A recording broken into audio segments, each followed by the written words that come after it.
Magandang araw mga ka-master. Samahan niyo ako sa isa na namang paglalakbay at pakikipagsapalaran sa kabilang daigdig. Sana po magustuhan niyo. Sa mga gusto po mag-sponsor na sa profile po natin account number natin sa GCash. Ang sundalo. 1 hanggang 7. Ang mga pangalan po na nandito ay galing sa mga name generator. Kaya kung meron man pagkakatulad sa mga pangalan ng totoong tao o lugar, ito ay tunay na hindi sinasadya. Sa isang anti-gang istilong silid, nagising si Alvin. Hindi maganda. Nahulog ako sa bitag. Wala na siyang oras para imulat ang kanyang mga mata habang pinabalik niya ang kanyang mga kamay sa lupa na nagbabalak na gamitin ang counterforce na ginawa para tumalon at tumakas. Ito ay isang instinctual na reaksyon para sa isang natatanging miyembro ng Special Forces. Sa sandaling dumampi ang kanyang mga kamay sa lupa, isang masakit na sakit ang dumaan sa kanyang kamay na parang kidlat, kasama ang isang pagsabog ng kawalan ng kapangyarihan. Binuksan ni Alvin ang kanyang mga mata habang nanginginig ang kanyang isip. Alvin, sa wakas gising ka na. Ang malumanay at kawili-wiling nagulat na boses ng isang babae ay naanod sa kanyang mga tainga. Tumingin si Alvin sa pinanggalingan ng boses at nakita ang isang maselang mukha na puno ng pagmamahal na matamang nakatingin sa kanya. Nakita niya ang isang klasikal na kagandahan na kapansin-pansing maganda at talagang nalaglag na napakarilag. Sa isip ni Alvin, isang pamilyar na daloy ng mga alaala ang bumungad. Alvin, mamamayan ng Skyland. Dating naglingkod sa bansa ng Skyland's Elite Black Wolf Special Forces, Army Division, nag-render siya ng hindi mabilang na mga gawang karapat-dapat sa buong kanyang paglilingkod. Nakibahagi siya sa International Special Forces Competition na nanalo sa karangalan ng nangungunang individual na mandirigma at kinilala bilang The King of Weapons Specialists. Nang maglaon sa isang multinational na misyon na nirerango ng SSS, ang isang maliit na pagkakamali sa kanyang bahagi ay humantong sa sakripisyo ng isang kasama. Puno ng pagkakasala, pinili niyang magretiro at umalis sa Black Wolf Division. Pagkatapos magretiro, walang balita sa kanya ng ilang oras.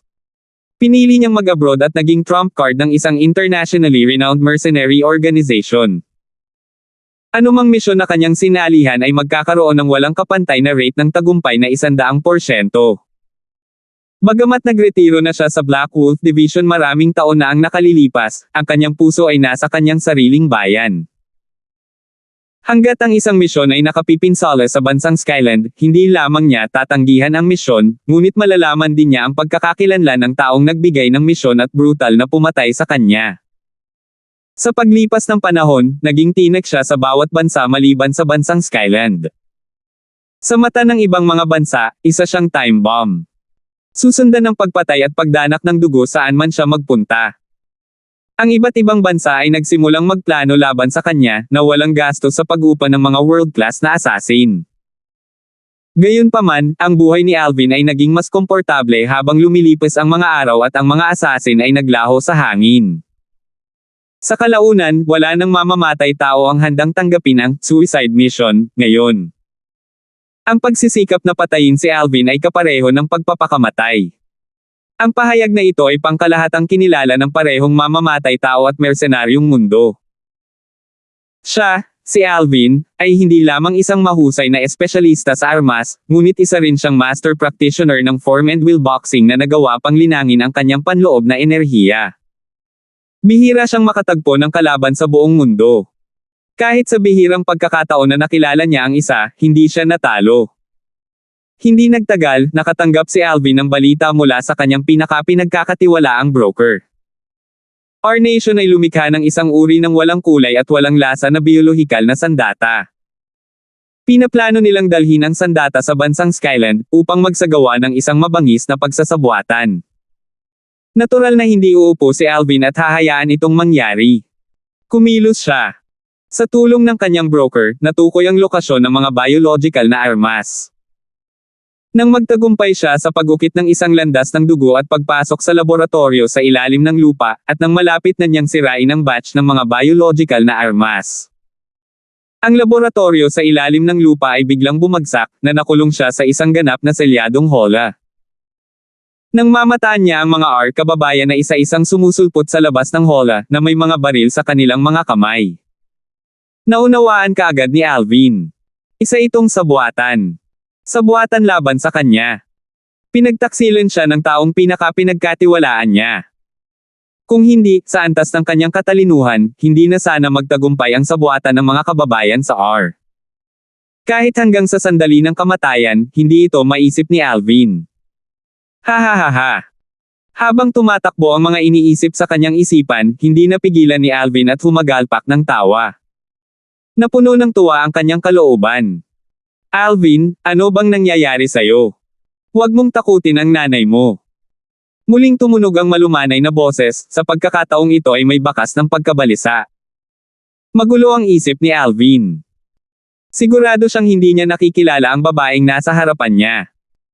Gayunpaman, ang tingin sa mga mata ng babaeng ito ay tila puno ng sinseridad at walang anumang kasinungalingan, na para bang tinitingnan niya ang kanyang sariling kamag-anak.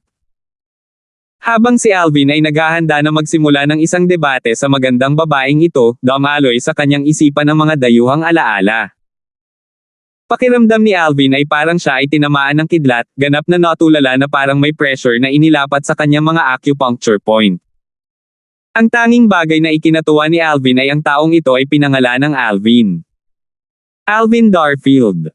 Alvin Darfield, 15 taong gulang. Fresh Breeze Town, alagad ni Lysander family na may ibang apelyido. Ang kanyang ina, si Rosa Lysander, ay ang ika-9 na elder ng Lysander family. Ang kanyang ama. Sa kanyang mga alaala, walang ganoong tao sa simula.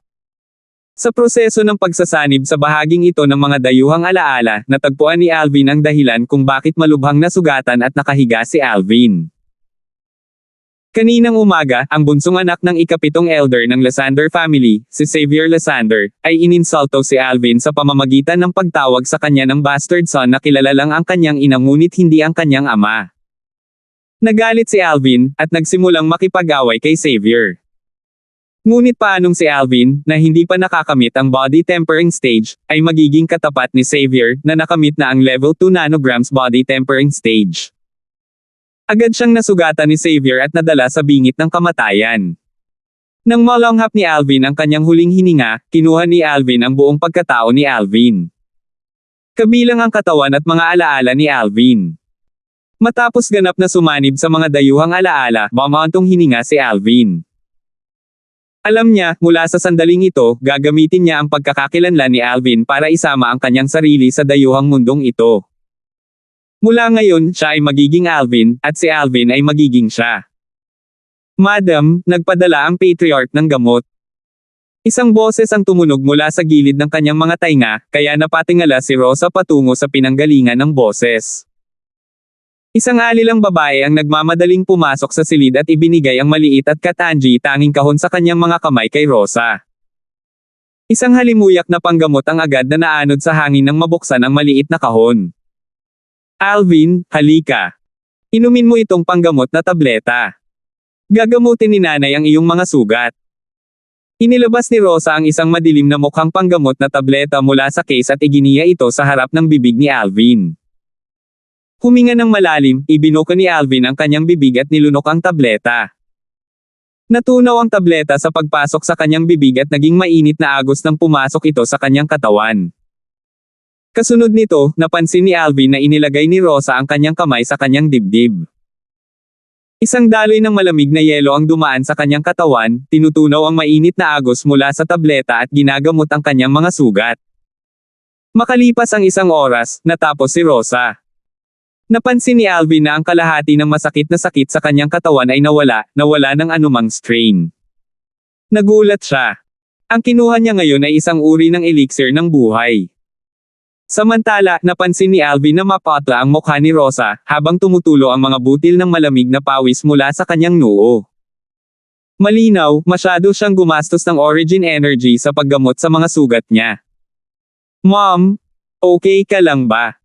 Nakaramdam ng init ang puso ni Alvin. Ang kanyang boses ay parang intimate, walang pahiwatig ng pagiging artificial. Ayos lang si nanay. Kailangan ko lang magpahinga saglit. Umiling si Rosa habang nakangiti. Para sa kapakanan ng kanyang anak, ang paggastos ng kaunting origin energy na ito ay walang halaga. Makalipas ang kalahating oras, pumasok ang katulong na babae sa silid at mahinang nagsabi, "Madam, nagpadala ang patriarch ng isang tao upang magtanong kung pakakawalan mo na siyang Master Savior ngayon." Naghihintay pa rin sa punishment hall ang patriarch at seventh elder. "Pakawalan mo siya. Sabihin mo sa taong pinadala ng patriarch na ako mismo ang haharap sa bagay na ito." Ang malumanay at magiliw na ekspresyon sa mukha ni Rosa ay ganap na nawala, napalitan ng nagyayelong malamig na ekspresyon, na naging sanhi ng pakiramdam ng silid na parang bahagyang bumaba ang temperatura. Ang puso ni Alvin ay kumikilos. Ni minsan ay hindi niya akalain na ang babaeng ito na kasing ganda ng isang bulaklak ay magiging sobrang protective. "Mom, ano yung pill na binigay mo sa akin kanina? Feeling ko malapit nang gumaling ang mga sugat ko." Bumangon si Alvin mula sa kama, bahagyang inunat ang kanyang katawan. "Baliw na bata, iyon ay isang grade 8 gold injury pill," bahagyang ngumiti si Rosa. Grade 8 gold injury pill. Sinala ni Alvin ang mga dayuhang alaala sa kanyang isipan. Lumalabas na kahit sa loob ng Fresh Breeze Town's Lysander family, dalawa lang ang grade 8 gold injury pills na ito. Ngayon, isa ang ginamit sa kanya, isang alagad na may ibang apelyido. Mukhang may mataas na katayuan ang kanyang ina sa Lysander family. "Alvin, hinihintay tayo ng patriarch. Tara na." Dinala ni Rosa si Alvin sa isang maluwang na patio sa Lysander family estate. Ang mga instrumento ng pagpapahirap ay inilatag na nakakalat sa paligid ng malawak na patio. Dito isinagawa ang parusa sa pamilya Lysander, ang punishment hall. Eksaktong tanghali noon, at sumisikat ang araw sa kalangitan. Napuno ng mga tao ang paligid ng punishment hall. Dumating ang mga disipulo ng Lysander family para manood ng palabas. Sa gitna ng patio, isang kabataan ang nakatali sa isang haligi sa ilalim ng nagninangas na araw kasama ang dalawang nasa katanghaliang gulang na lalaki na nakatayo sa kanyang tabi. Ang cross-eyed, middle-aged na lalaki sa kanang bahagi ay may ekspresyon ng galit nang mapansin niya ang pagdating ni Alvin at ng kanyang ina. Alvin ay dumating na. Ang mga pamilyang mahalagang grade 8 gold injury pill ay may napakalakas na epekto. "Oo, nandoon ako noong nadala si Alvin, kalahating patay, ngunit ngayon, pagkatapos uminom ng grade 8 gold injury pill, bumalik siya sa pagiging puno ng sigla at sigla." Kadalasan, basta-basta na lang binubuli ni Xavier si Alvin at ang ninth elder ay walang sasabihin tungkol dyan. Gayunpaman, sa pagkakataong ito ay nagdulot siya ng matinding pinsala na muntik nang mamatay si Alvin. Siyempre magagalit si ninth elder. Isa-isang nagsimulang bulungan ang mga disipulo ng Lysander family nang mapansin nila ang pagdating ni Rosa at Alvin. Patriarch. Dinala ni Rosa si Alvin para batiin ang nasa kaliwa. "Ika-9 na elder, tungkol sa mga bagay ngayon, ang aking anak na si Xavier ay nagkamali.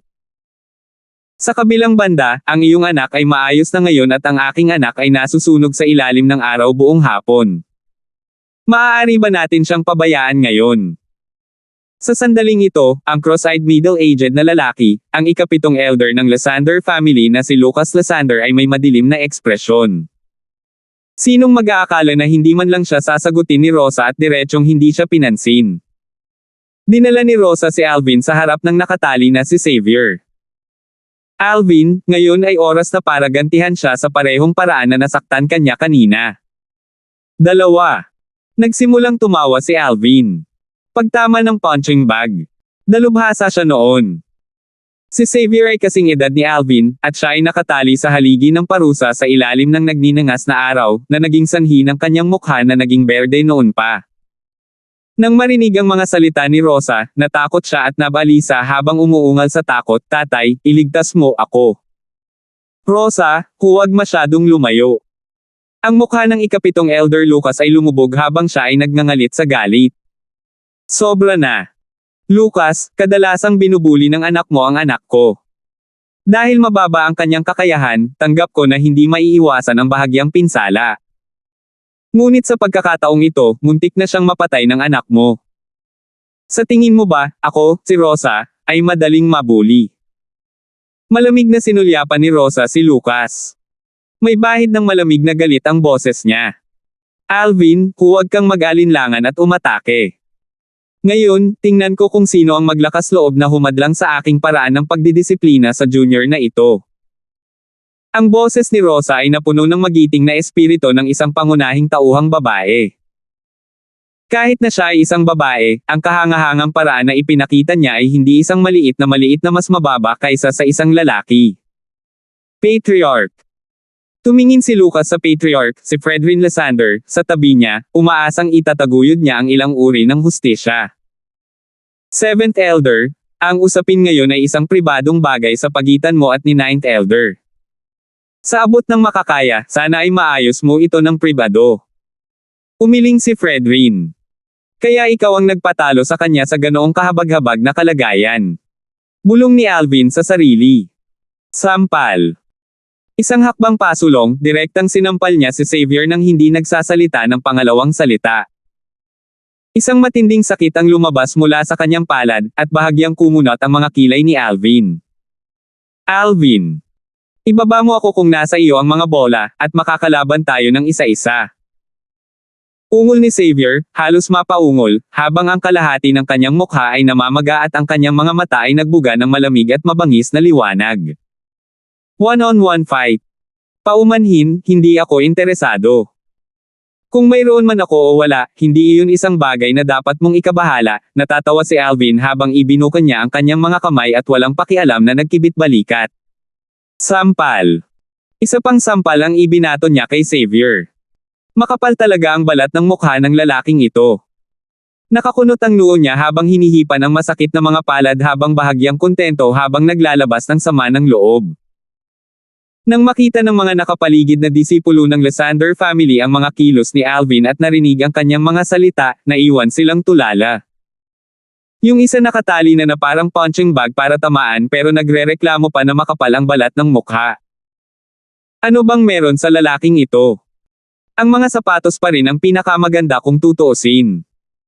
Nakayuko, tinanggal ni Alvin ang isang sapatos sa kanyang paa, kinuha ito sa kanyang kamay, at biglang itinutok sa mukha ni Xavier.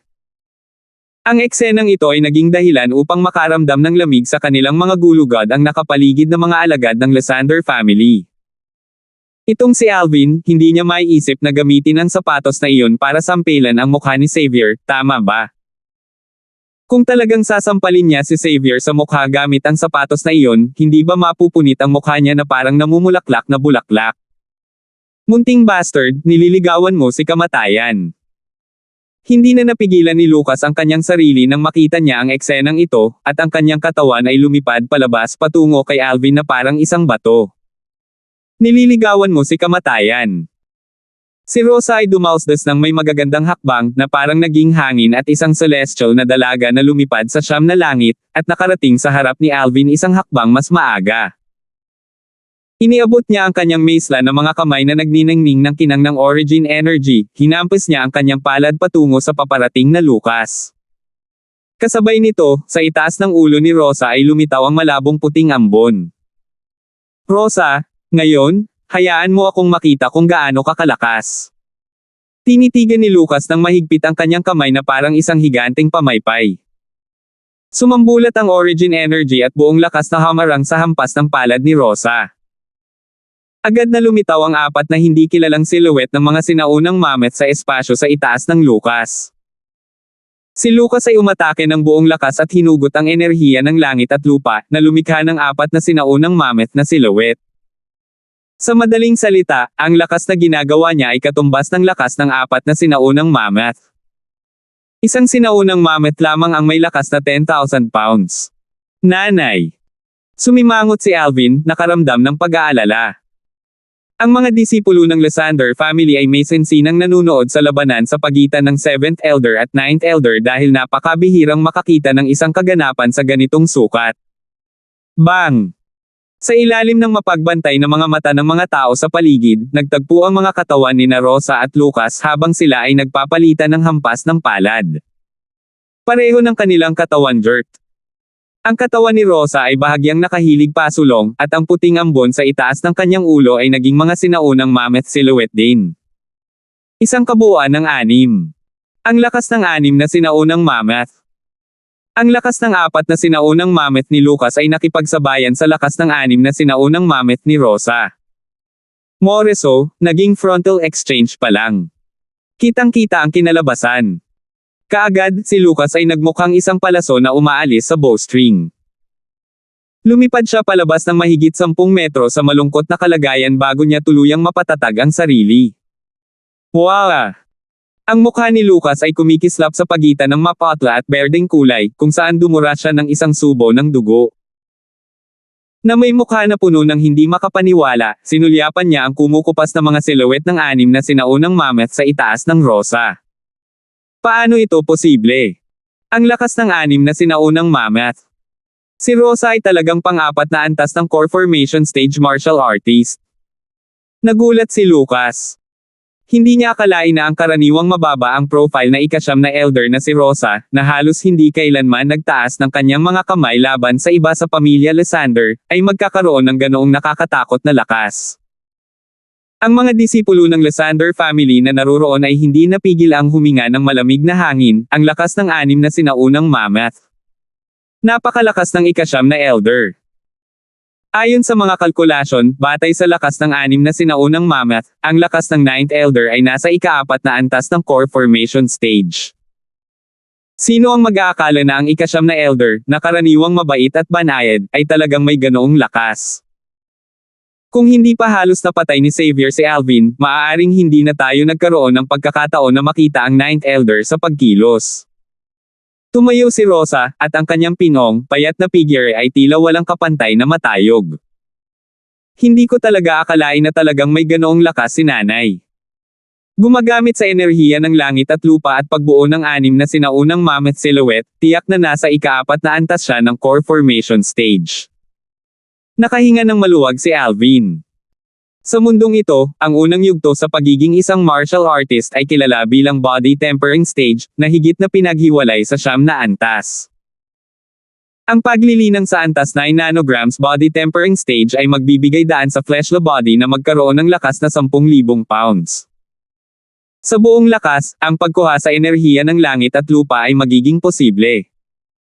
Maaari itong gawing isang sinaunang mammoth silhouette na nagpapahintulot sa isa na magkaroon ng lakas ng isang sinaunang mammoth. Sa itaas ng body tempering stage ay ang core formation stage. Ang pinakamalaking pagkakaiba sa pagitan ng stage ng body tempering at ng core formation stage ay ang origin energy.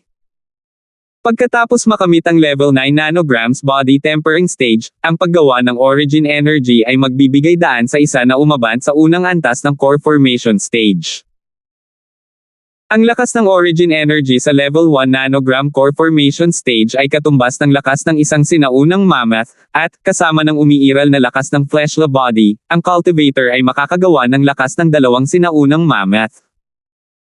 Habang tumataas ang kanilang paglilinang, ang antas ng kapangyarihan na maaaring kontrolin ay tataas din. Sa pag-iisip hanggang sa puntong ito, isang ngiti ang lumitaw sa sulok ng bibig ni Alvin. Alvin, walang mang-iistorbo sa iyo ngayon. Pwede ka nang magpatuloy. Ang banayad na boses ni Rosa ay dumaloy sa mga tainga ni Alvin, na nagpapaalala sa kanya. Papa, iligtas mo ako. Nang marinig ang mga salita ni Rosa, ang mukha ni Xavier ay naging berde, at ang kanyang mga mata ay naglabas ng matinding takot.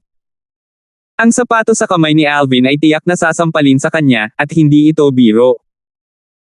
Malungkot ang mukha ni Lucas, ngunit, dahil sa kanyang takot kay Rosa, hindi siya nang ahas na kumilos. Humagalpak ng tawa si Alvin. Sampal. Walang awang bumaba ang sapatos na nasa kamay niya. Agad, nagpalabas si Xavier ng matinis na sigaw, tulad ng isang baboy na kinakatay, habang ang isang malinaw na tatak ng sapatos ay lumitaw sa kanyang mukha. Sampal! Sampal! Sampal! Sampal! Sampal! Hawak ang isang sapatos sa kanyang kamay, patuloy na iniindayog ni Alvin ang kanyang kamay at panapanahong hinahampas ang mukha ni Xavier. Sa tuwing bumababa ang kanyang sapatos sa mukha ni Xavier, ang mga disipulo ng Lysander family na naroroon ay nakakaramdam ng hindi mapigil ang panginginig sa kanilang mga katawan. Ang marinig lamang ang tunog ng paghampas ng sapatos sa mukha ni Xavier ay sapat na para mapangiwi sila. Pagkatapos lamang himatayan si Xavier ay tuluyang tumigil si Alvin.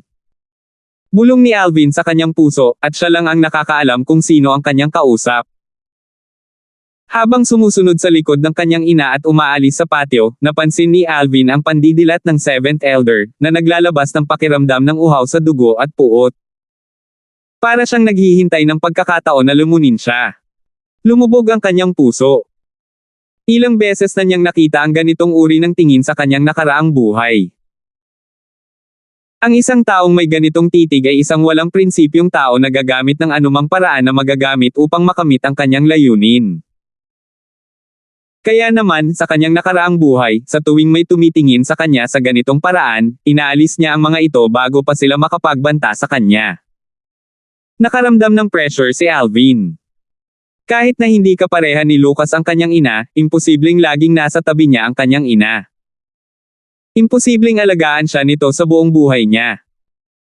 Upang mabuhay sa mundong ito, kung saan ang mga malalakas lamang ang iginagalang, tanging ang kanyang sarili lamang ang kanyang maaasahan.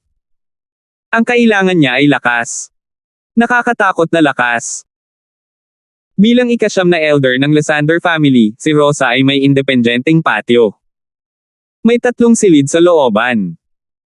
Si Rosa, Alvin at ang katulong na babae ay nakatira sa kanilang sariling silid. Binati ni Alvin si Rosa nang bumalik sila sa courtyard bago bumalik sa kanyang silid. Pagkatapos makatanggap ng matinding pinsala sa pagkakataong ito, tila medyo naiiba si Alvin. Bilang pinakamalapit na tao kay Alvin, napansin ni Rosa ang pagkakaiba ni Alvin pagkatapos niyang magising. Hindi na siya nag-iisip pa at ipinagpalagay na ang kanyang anak ay nakaranas ng pagbabago pagkatapos natiisin ang gayong pagkabigla. Paano niya malalaman na ang katawan ng kanyang anak ay naroroon pa, ngunit ang kanyang kaluluwa ay inilipat sa iba? Pagkatapos bumalik sa kanyang silid, umupo si Alvin sa kanyang kama na may malungkot na ekspresyon sa kanyang mukha. Mula sa mga dayuhang alaala, nalaman niya na ang orihinal na may-ari ng katawan na ito ay may sakit at marupok mula sa murang edad. Kung gusto niyang magtagumpay sa body tempering, maabot ang unang level ng body tempering stage, at maging isang martial artist, magiging kasing hirap ng pag-akyat sa langit. Pinagalitan si Alvin sa kanyang puso. Hehehehe. Biglang umalangaw-ngaw sa isip ni Alvin ang sunod-sunod na nakakatakot na tawa, na parang multo.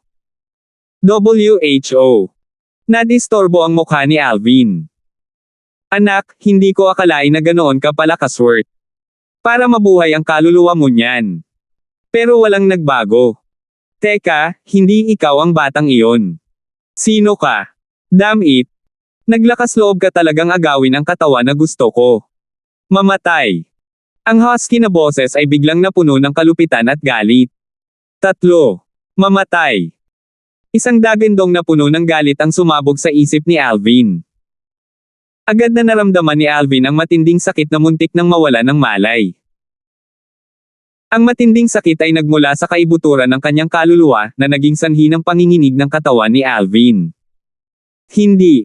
Imposible. Hindi ka tao sa mundong ito. So close. Konting-konti na lang. I can't accept this. I can't accept this. Biglang nag-distort ang husky voice na parang may nakasalubong na bagay na naging dahilan ng matinding takot. Matapos umungol muli, ang boses ay naglaho ng tuluyan, na para bang hindi ito kailanman lumitaw. Anong nangyayari? Matapos mawala ang matinding sakit, sa wakas ay nagsimulang mabawi ni Alvin ang kanyang sentido. Hindi nagtagal, bumukas ng husto ang kanyang mga mata, at isang daloy ng napakasalimuot at dayuhang alaala ang sumugod sa kanyang utak habang pilit niyang sinasaksak ang mga iyon. Ito. Kahit na may 2 buhay na karanasan, si Alvin ay natulala pa rin sa daloy ng mga alaala. Ang mga alaalang ito ay pag-aari ng Rebirth Martial Emperor noong 10,000 taon na ang nakalilipas, na isa sa 7 dakilang martial emperors ng Cloud Continent. Cloud Continent ang karaniwang pangalan para sa mundong ito. Ang 7 Great Martial Emperors ng 10,000 taon na ang nakakaraan ay mga dakilang tao na nakatayo sa tuktok ng Cloud Continent na halos kapantay ng mga Diyos. Sila ay walang katulad na malakas at minamaliit ang mga karaniwang tao. Tila may kakayahan silang pumitas ng mga bituin at takpan ng araw at buwan sa pamamagitan lamang ng pag-uunat ng kanilang mga kamay. Sa panahong iyon, ang Rebirth Martial Emperor ay itinuturing na pinakamalakas sa 7 dakilang emperador ng martial.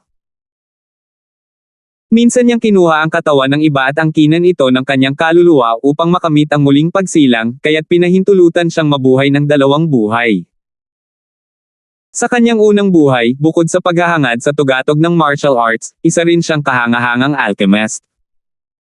Sa kanyang ikalawang buhay, siya ay isang mahusay na manggagawa ng armas at kahit na nagsaliksik ng mga pamamaraan ng inscription upang makumplito ang karunungan. Hindi ka panipaniwala. Huminga ng malalim si Alvin. Ang Rebirth Martial Emperor ay isang maladyos na figure ng Cloud Continent. Kung makumplito niya ang tatlong buhay ng muling pagsilang, magiging kumpleto ang Three Lives Rebirth Technique. Sa oras na iyon, kahit na ang natitirang 7 mahusay na emperador ng martial ay magsama-sama ay hindi sila ang kanyang kakampi. Hahaha, nagsimulang tumawa si Alvin. Noong una ay nag-aalala siya kung paano niya sisimulan ang paglilinang gamit ang marupok na katawan na ito, ngunit ang Rebirth Martial Emperor ay nagpadala lamang sa kanya ng isang mahusay at napapanahong regalo. Huminga ng malalim si Alvin at nagdesisyon. Ililinang niya ang Nine Dragons War Sovereign Technique. Sa unang buhay ng Rebirth Martial Emperor, isa siyang Royal Grade Alchemist. Dahil dito, isang madaling gawain para kay Alvin ang pagbuo ng ilang solasyong panggamot para sa isang panggamot na paligan. Sa mata ng mga ordinaryong tao sa Cloud Continent, ang mga alchemist ay nahahati sa 9 na grado, na ang Grade 9 ang pinakamababa at ang Grade 1 ang pinakamataas. Gayunpaman, ang mga mahuhusay na figure lamang na nakatayo sa tuktok ng Cloud Continent ang aktual na nakakaalam na sa itaas ng ranggo ng Grade 1 Alchemist ay talagang mayroong mga ranggo ng Quasi-Royal Grade Alchemist at Royal Grade Alchemist. Ang Rebirth Martial Emperor ay ang nag-iisang Royal Grade Alchemist sa buong Cloud Continent. Nay, kailangan ko ng mga panggamot na materyales. Ipinasa ni Alvin ang isang pirasong papel sa kanyang ina na si Rosa. Alvin, lahat ito ay mga panggamot na materyales na nagpapaganda at nagpapatibay sa katawan. Matagal na ang nakalipas, kumuha ako ng ilang mga panggamot na materyales at pinakuha ko si Grand Elder para ihanda ito para sa iyo, ngunit wala man lang epekto. Sinulyapan ni Rosa ang listahan ng mga gamot, at, kahit na hindi siya sanay sa pagpino ng mga tableta, nakikilala pa rin niya ang mga materyales sa gamot sa listahan. Lysander Family Grand Elder Highland Lysander ay isang Grade 9 alchemist, at ang tanging alchemist sa pamilya Lysander. Kaya siya ay nagtataglay ng mataas na katayuan sa loob ng pamilya. Mom, gusto kong subukan. Ipinilig ng binata ang kanyang ulo na may matatag at walang humpay na ekspresyon.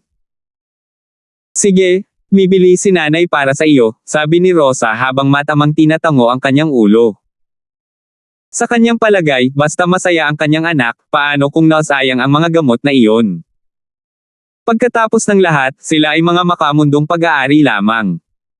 Makalipas ang kalahating oras, bumalik si Rosa dala ang mga gamot na hiniling ni Alvin. Alvin, kailangan mo bang humingi ng tulong kay nanay sa Grand Elder para ihanda ang mga gamot? Ma, hindi na kailangan.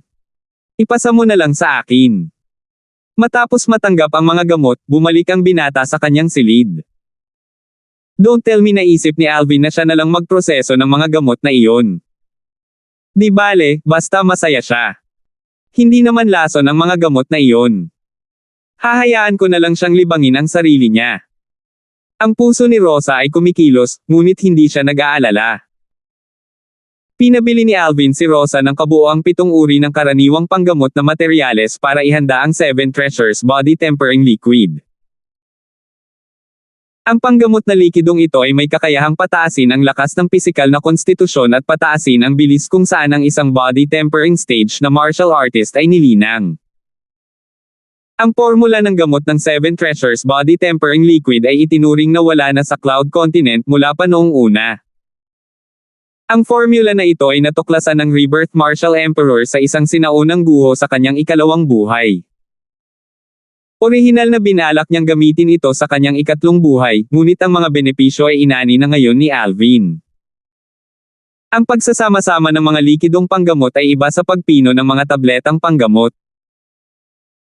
Upang pinuhin ang mga medicinal pill, kakailanganin muna ng isa ang pagbuo ng pill fire, isang kakayahan na makakamit lamang ng mga graded alchemist. Gayunpaman, ang pagkinkok ng mga likidong panggamot ay nangangailangan lamang ng isang formula. Sa kaalaman ng mga panggamot na materyales na kinakailangan at ang pagkakasunod-sunod kung saan ang mga panggamot na materyales ay ihahanda, sinuman ay may kakayahang gumawa ng mga panggamot na likido. Sa pagkinkok ng 7 Treasures Body Tempering Liquid sa unang pagkakataon, si Alvin ay nag-aksaya ng 1 oras bago tuluyang nagtagumpay sa paglikha ng medicinal liquid ayon sa formula mula sa mga alaala ng Rebirth Martial Emperor. Matapos magtagumpay, pinahanda niya ang alilang babae ng kanyang ina ng maligamgam na tubig at 1 bath barrel. Ibinuhos ni Alvin ang 7 Treasures Body Tempering Liquid sa barrel, pinaghalo ang lahat ng maigi, at hinubad ang kanyang damit bago tumalon. Naka-cross-legged sa loob ng bar aisles, malinaw na nararamdaman ni Alvin ang kanyang buong katawan na namamanhid. Alam niya na ito ang 7 Treasures Body Tempering Liquid na sumasailalim sa kanyang katawan at binabago ang kanyang pisikal na konstitusyon. Ipinikit ang kanyang mga mata, sinimulan ni Alvin na linangin ang 9 Dragons War Sovereign Technique. Ang 9 Dragons War Sovereign Technique ay pinaghiwalay sa 9 forms ng War Sovereign. Kapag nakamit ang mastery ng technique, makokontrol ng isa ang lakas ng 9 na dragon at makamit ang cultivation ng Martial Emperor at magkaroon ng walang kapantay na martial prowess. Sa kasalukuyan ay nililinang ni Alvin ang unang anyo na kilala bilang Spirit Serpent form. Sa ilalim ng sakam na pagsipsip ng katawan ni Alvin, 1 bar aisles ng medicinal bath ang mabilis na naubos. Samantala, ang paglilinang ng Spirit Serpent form sa wakas ay nasa tamang landas. Ang mga pundasyon ng pagbabagong anyo sa isang martial artist ay ang proseso ng body tempering, ang pagpapalakas ng vital energy at dugo, at ang metamorphosis ng fleshly body. Makalipas ang 3 araw, pagkatapos masipsip ang 3 bar aisles ng panggamot na likido, sa wakas ay nakapasok na si Alvin sa kaharian ng unang antas ng stage ng body tempering. Huwalala! Lumabas si Alvin sa bar aisles at tumayo sa harap ng salamin. Tiningnan niya ang matipunong figure na ibang-iba sa figure noong nakaraang 3 araw at nagsimulang tumawa. Pagkatapos ay sinimulan niyang iunat ang kanyang katawan at napansin na ang antas ng flexibility ng kanyang katawan ay kahanga-hanga. Ito ay isang epekto ng paglinang ng Espiritu Serpent form. Ito ay magiging sanhi ng katawan upang maging flexible tulad ng isang espiritu ahas. Naningkit ang mga mata ni Alvin. 4. Pagkaraan ng 3 araw, si Rosa ay may ekspresyon ng hindi makapaniwala sa kanyang mukha nang makita niyang muli si Alvin. Alvin, ikaw. Pagkaraan ng maikling sandali, iniunat niya ang nanginginig niyang mga kamay, bahagyang minasa ang mga braso ni Alvin. Bilang isang core formation stage martial artist, nakita niya ang cultivation ni Alvin sa isang sulyap lang. Unang antas ng body tempering stage. Sa wakas ay natapos na ng kanyang anak ang kanyang body tempering at naging isang ganap na martial artist. Nitong mga nakaraang taon, pinanood niya si Alvin na hindi na kumpleto ang kanyang body tempering, at ang kanyang katawan ay naging mahina at marupok araw-araw. Lihim siyang nag-aalala sa buong oras. Mom, bakit ka umiiyak? Iniunat ni Alvin ang kanyang mga kamay upang marahan na panasan ang mga luha sa mukha ni Rosa. Ayos lang si nanay. Sobrang saya ko. Si nanay ay sobrang masaya. Pinunasan ni Rosa ang mga luha sa kanyang mukha at ngumiti. Ang kanyang mga taon ng pagkabalisa at pag-aalala sa wakas ay maaaring mawala sa kanyang isip. Mabilis niyang napagtanto na ang pagbabago sa kanyang anak ay nangyari sa 3 araw na ito. Upang madaanan ang gayong pagbabago sa loob lamang ng 3 araw. Nagulat siya. Bigla niyang naalala ang kahilingan ni Alvin na bumili ng mga panggamot 3 araw na ang nakakaraan, at ang kanyang magagandang mata ay tumitig saglit bago ang kanyang puso ay kumikilos. Alvin, ang pagbabago ng katawan mo. Dahil ba sa mga gamot na pinabili mo noong 1 araw? Nagtanong si Rosa para alisin ang hinala. Oo, inay, tumanggo si Alvin. Ikaw ang gumawa ng gamot mag-isa. Nagtatakang tanong ni Rosa. Muling tumango si Alvin. Huminga ng malalim si Rosa. Alvin, anong gamot ang inihanda mo, at kailan ka natutong gumawa ng gamot? Bahagyang kumikilos ang puso ni Alvin. Masyadong nakakagulat ang nangyari tungkol sa Rebirth Martial Emperor. Bukod dito, may kaugnayan ito sa kanyang nakaraang buhay na napakahirap ipaliwanag. Nay, noong araw na sinaktan ako ni Xavier hanggang sa nawalan ako ng malay, nagkaroon ako ng kakaibang panaginip. Sa panaginip ko, nakilala ko ang isang matandang lalaki na nagturo sa akin ng formula ng isang uri ng likidong panggamot, casual niyang ginawang dahilan.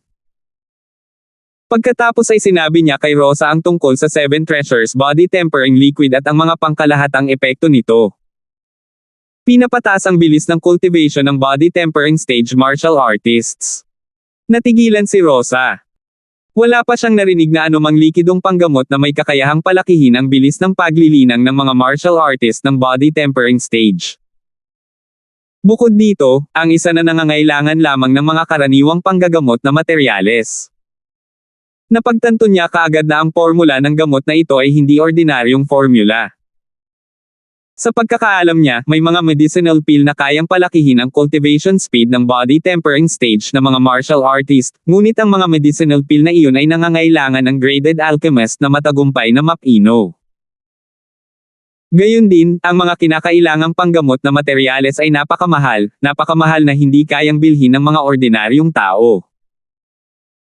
Alvin, huwag mong sabihin ang mga benepisyo ng formula ng gamot na ito sa sinuman, sa anumang sitwasyon. Sa sandaling napagtanto niya ang halaga ng formula ng gamot, ang unang naisip ni Rosa ay protektahan ang kanyang anak, kaya binalaan niya ito ng seryosong ekspresyon.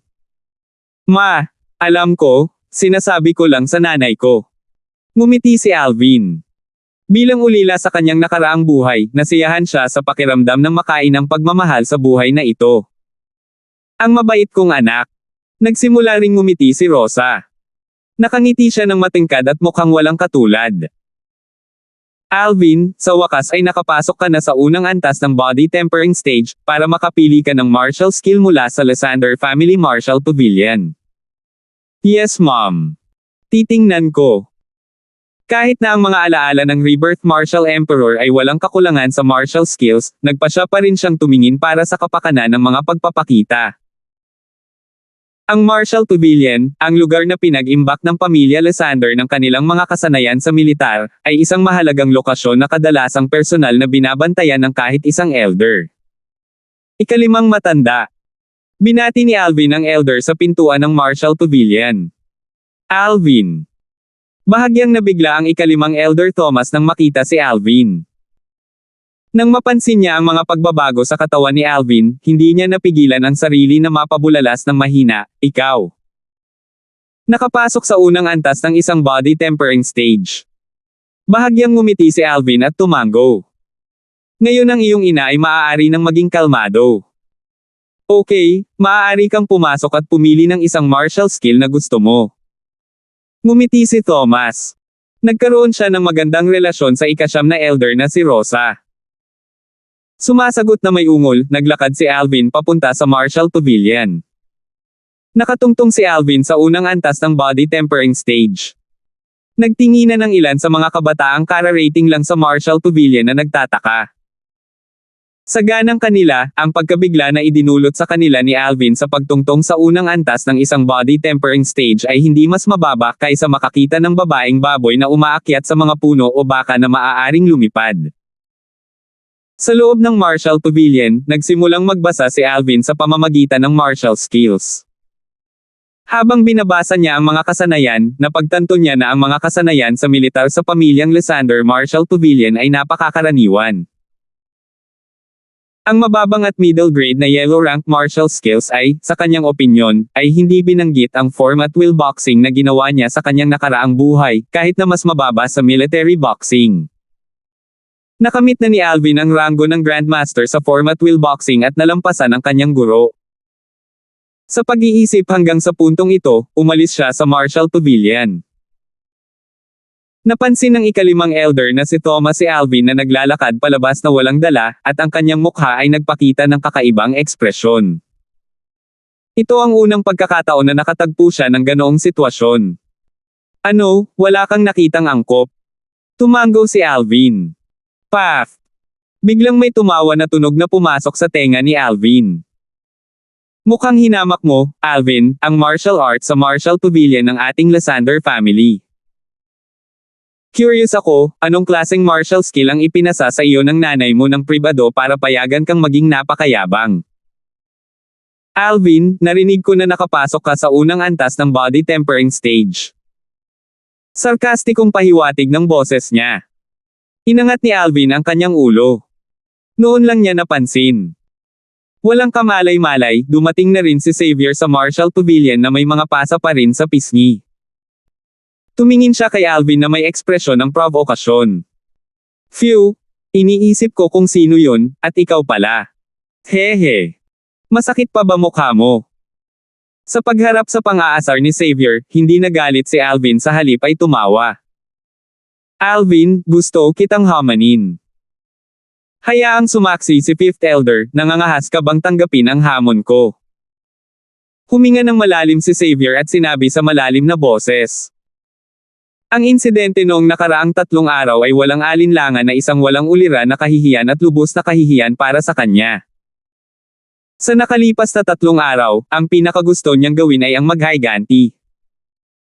Ngayon, nang marinig niya na si Alvin ay tumuntong na sa unang antas ng body tempering stage, agad siyang sumugod.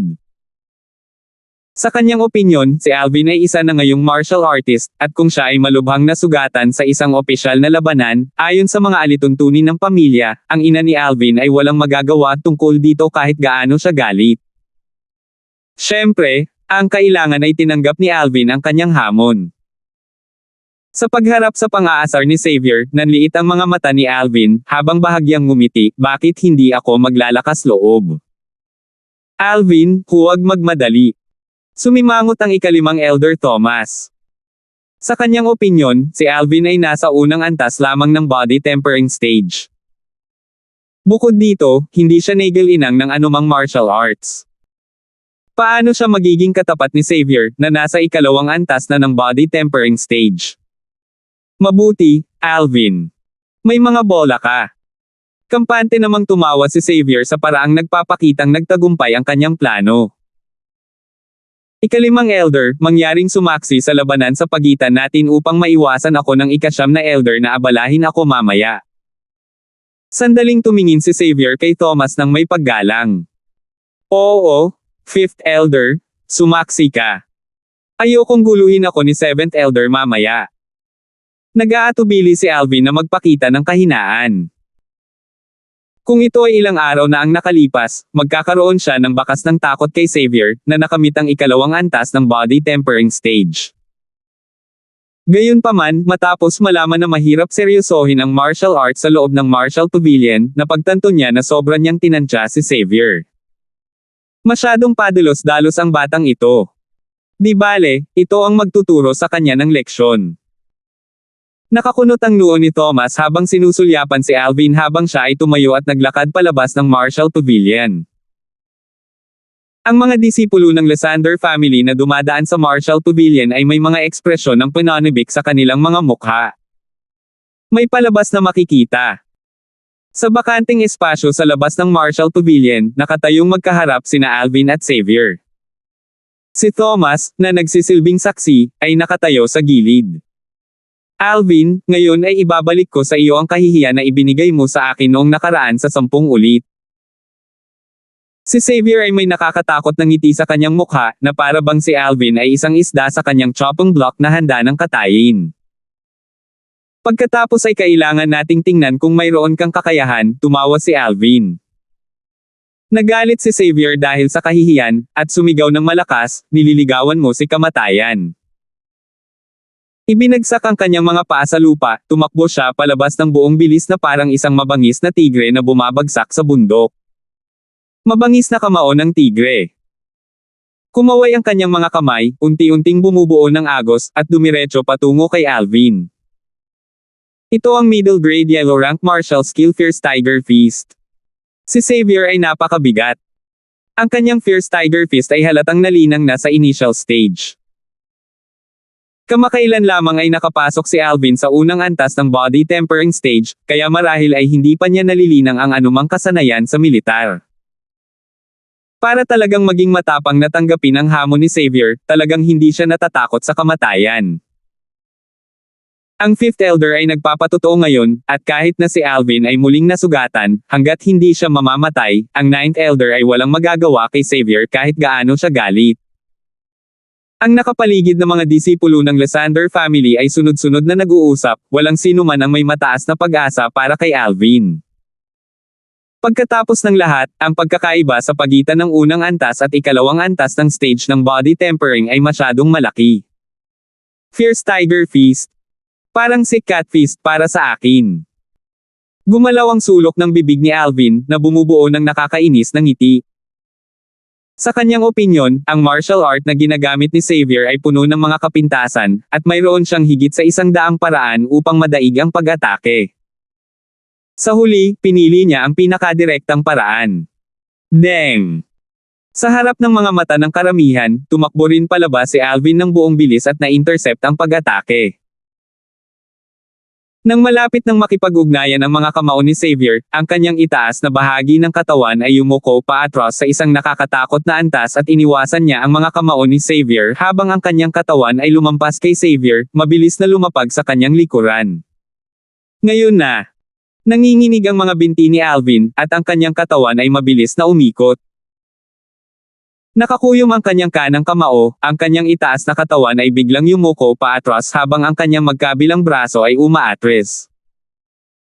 Kaagad, si Alvin ay naging parang isang mabigat na busog na hinaila hanggang sa limitasyon nito nang maging ang kanyang gulugod ay nagsimulang manginig. Ang kanyang itaas na katawan ay biglang tumagilid pasulong habang ang kanyang kanang kamao ay sinamantala ang momentum at bumaril, na nagpapalabas ng napakalaking puwersa na parang landslide. Nakakolaps na kamao. Mahusay na naiwasan ni Alvin ang mabangis na kamao ng tigre ni Xavier, at sa sandaling si Xavier ay dinala ng inertia, walang awang niyang sinuntok ang kanang balikat ni Xavier. Gotcha! Umalangaw-ngaw ang tunog ng mga buto. Napasabog si Xavier habang nagpapalabas ng matinis na sigaw, na para bang siya ay isang baboy na kinakatay. Kahit na ang lakas ni Xavier ay 20 pounds na higit kay Alvin, wala siyang paraan para gamitin ang lakas na iyon. Bang! Ang katawan ni Xavier ay mabangis na bumagsak sa lupa, at siya ay nagbuga ng isang alon ng matinis na sigaw habang ang kanyang katawan ay nanginginig at nanginginig sa sakit. Katahimikan. Ang buong lugar ay naging nakamamatay pa rin. Mula sa Fifth Elder Thomas hanggang sa bawat disipulo ng Lysander family on-site, nakanganga ang kanilang mga bibig habang hindi makapaniwalang nakatingin sa eksenang nasa harap ng kanilang mga mata. Ang collapsing fist na ginamit ni Alvin ngayon. Sa kanilang opinyon, ito ay parang Diyos. 5. Anong martial skill ang ginamit ni Alvin ngayon? Mukhang hindi ito isang martial skill. Parang isang ordinaryong straight na suntok, ngunit maayos niyang naiwasan ang mabangis na kamao ng tigre ni Xavier, lumipat sa likod ni Xavier, inikot ang kanyang katawan, at inilabas ang suntok na iyon. Lahat ng ito ay nangyari sa isang iglap lang. Nagtataka ako kung paano niya ito nagawa. Are you kidding me? Paanong ang ganoong kalakas na galaw ay hindi isang martial skill? Hinati ni Alvin ang talim ng balikat ni Xavier sa isang suntok lang. Masiglang nag-usap ang mga disipulo ng Lysander family, ngunit talagang hindi nila makita ang collapsing fist na ginamit ni Alvin. Ang fist move na iyon. Bagamat tila simple, ang lakas nito ay tunay na nakakabigla. Ang talim ng balikat ni Xavier ay ganap na nabasag. Ang kanyang kanang braso ay baldado. Sinuri ng Fifth Elder ang mga sugat ni Xavier at huminga ng malamig na hangin. Nagpakita siya ng maikling gulat na ekspresyon nang sumulyap siya kay Alvin. Isang level pa lang ng body tempering stage na martial artist ang talagang nakapagsigawan ng ganoong kakilakilabot na pag-atake. Pagkatapos magtalaga ng ilang disipulo ng Lysander family na dalhin si Xavier para gamutin, naglakad si Thomas papunta kay Alvin, na kalmadong nakatayo doon. Sa mismong sandaling ito, nagkaroon siya ng maling akala na ang taong nakatayo sa kanyang harapan ay hindi isang kabataan kundi isang batikang eksperto ng martial daw. Yung fist technique na ginawa mo kanina. Anong tawag doon? It lacks the complication of common martial skills and instead exerts force like a landslide. How long have you cultivated it?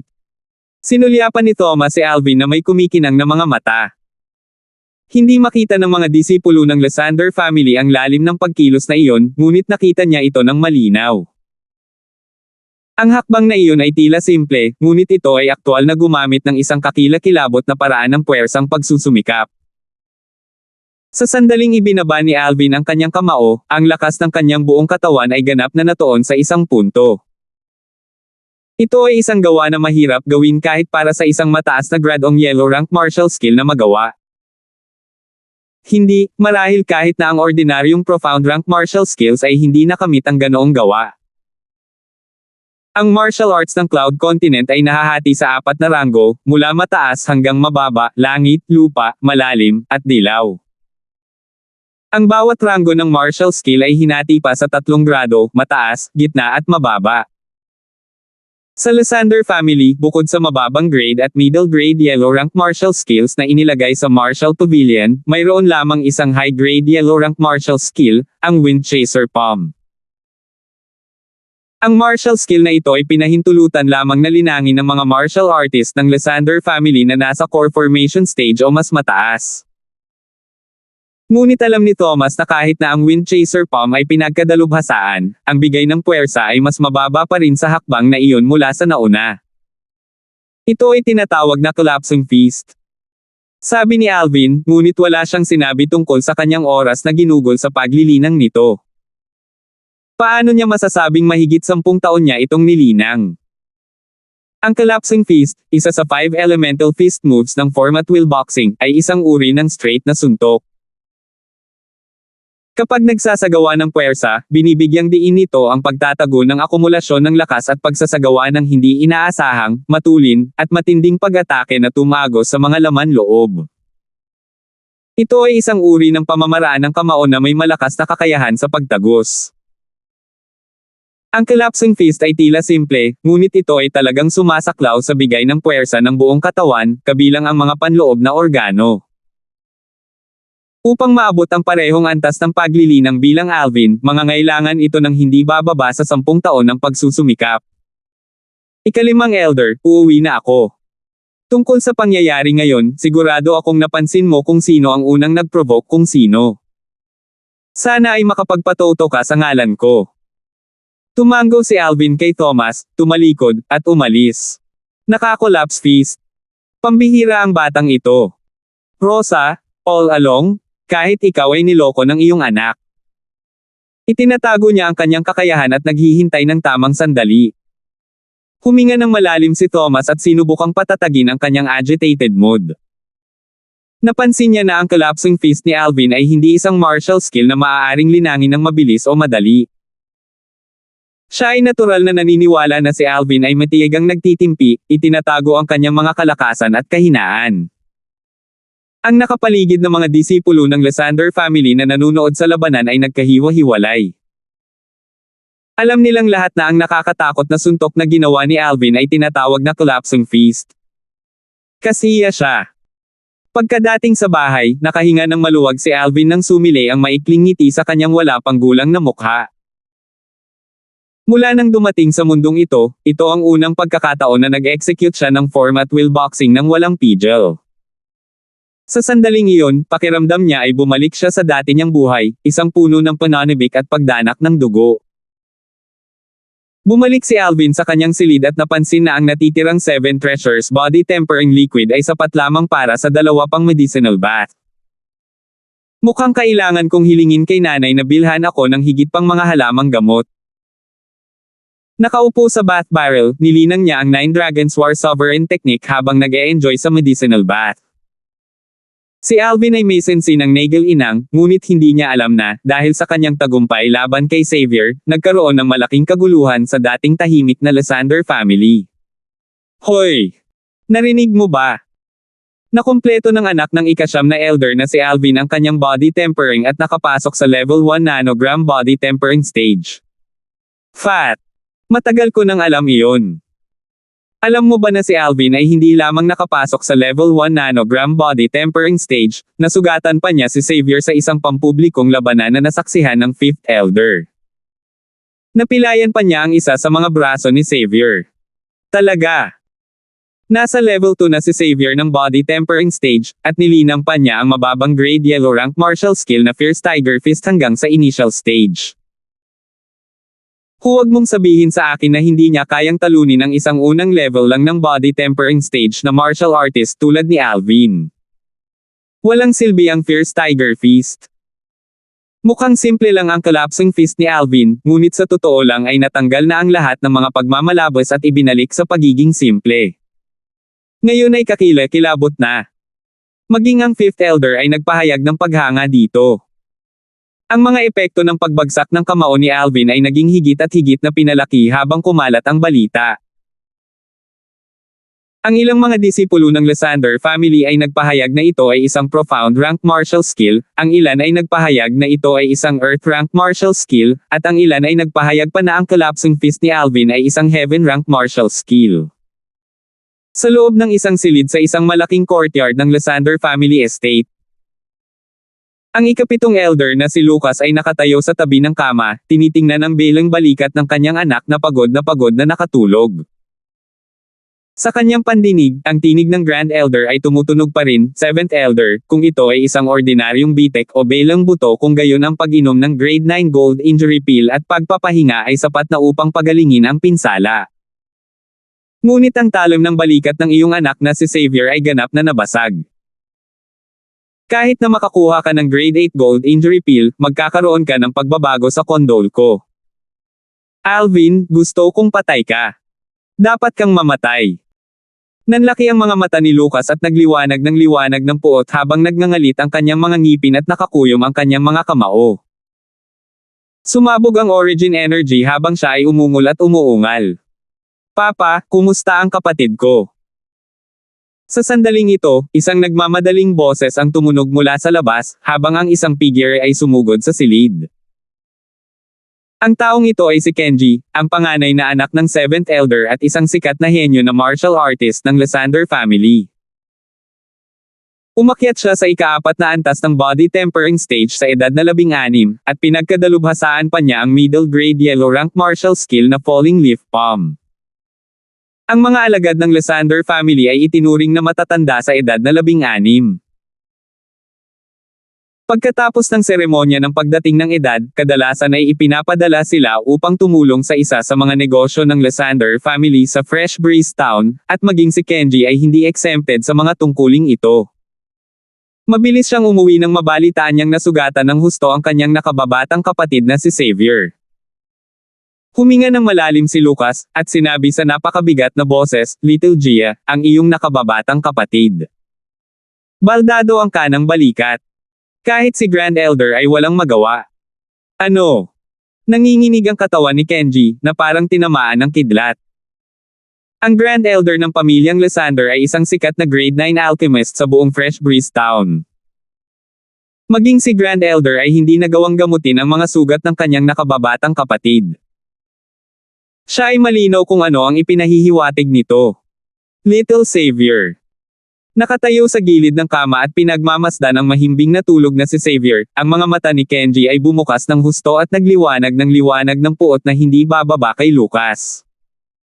Namatay ang kanyang ina habang ipinapanganak ang maliit na kapatid na ito. He doted dearly on his little brother all these years. Pagkain man o laruan, lagi niyang uunahin ang kanyang nakababatang kapatid. Ngunit ngayon, ang kanang balikat ng kanyang nakababatang kapatid ay napilayan, at ang kanyang kinabukasan ay nasira. Ang puso ni Kenji ay napuno ng galit. Tatay, sigurado ka bang si Alvin iyon? Tanong ni Kenji habang nakatingin kay Lucas. Noong una niyang narinig ang tungkol sa insidenteng ito, bukod sa pag-aalala para sa kanyang nakababatang kapatid na si Xavier, nakaramdam siya ng hindi paniniwala. Paanong ang isang basura na hindi man lang makumplito ang body tempering ay kayang masaktan ng husto ang kanyang nakababatang kapatid?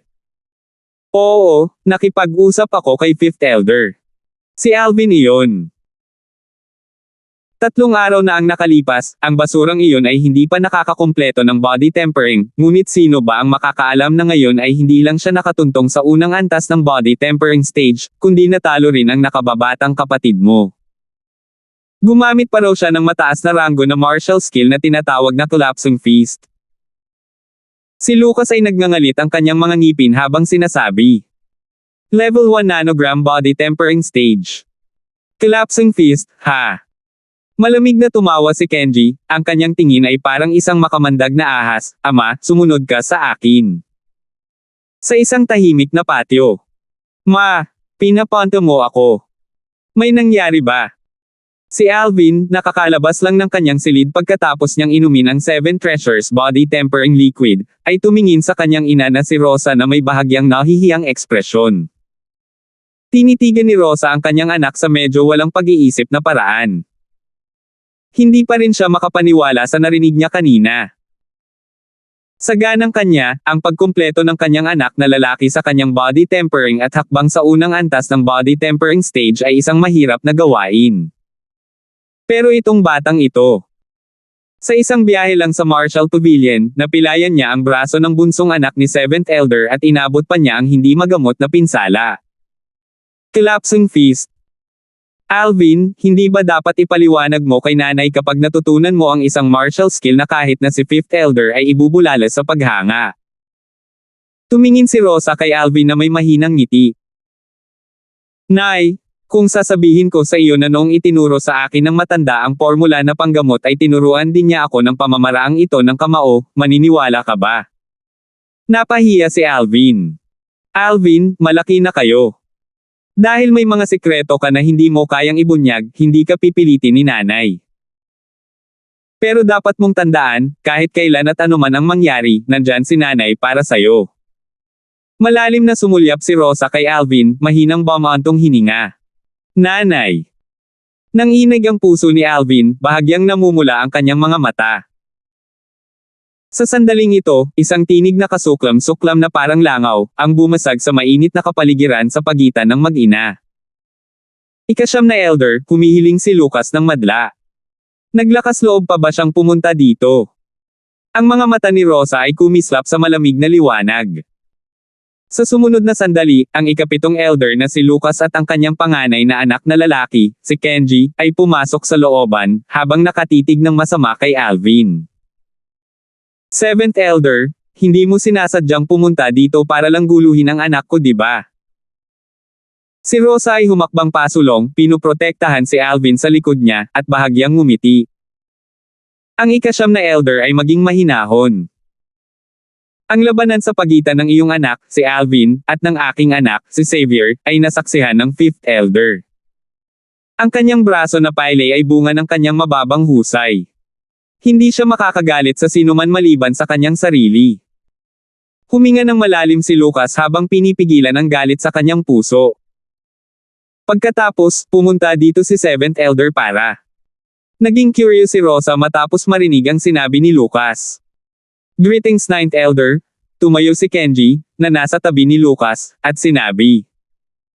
Pagkatapos batiin si Rosa, kumikinang ang mga mata ni Kenji habang sinusulyapan niya si Alvin.